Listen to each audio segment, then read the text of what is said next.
हमारी टेरिटरी से उनको हटाएं। जो टेरिटरी उन्होंने भारत की टेरिटरी थी उस पर कब्जा करके बैठे हैं, वरना इन तमाम सिपाहियों की जान जो गई है वो रायगा चले जाएगी।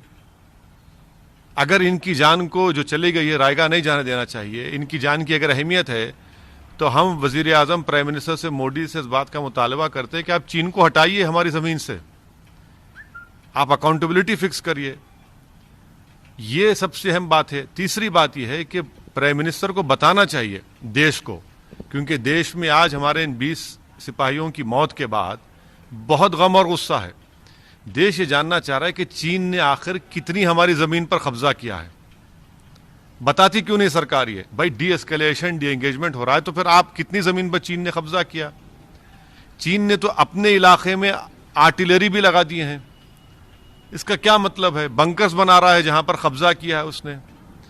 तो प्राइम मिनिस्टर को यह बताना चाहिए कि चीन ने हमारी कितनी जमीन पर अंदर घुसकर कब्जा किया है। ये बहुत अहम है, इसलिए कि ये पहली मर्तबा चीन इतनी बड़ी तादाद में अपनी फौज के साथ भारत के इलाकों में घुसा है। करीब 40 साल के बाद बगैर गोली चले हमारे सिपाहियों को मार मार कर इनकी जान ले ली गई है। तो प्रधानमंत्री को बताना पड़ेगा। कैजुअलिटी उधर भी हुई है सर।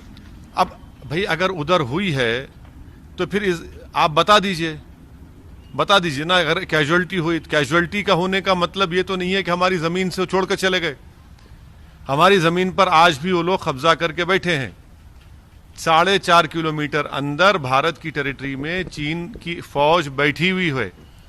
गालवान में जो भारत का इलाका है, हद तो ये हो गई कि कैसे ये सरकार इस बात पर राजी हुई कि जब 2 आर्मी के कमांडर्स की मीटिंग हुई तो भारत की टेरिटरी पर चीन कैंप लगाता है और वहां जाकर हम बात करते हैं। तो ये तो बहुत ही सदमे की बात है, तकलीफ दे बात है। इसलिए उम्मीद करते हैं कि प्राइम मिनिस्टर इन तमाम चीज़ों का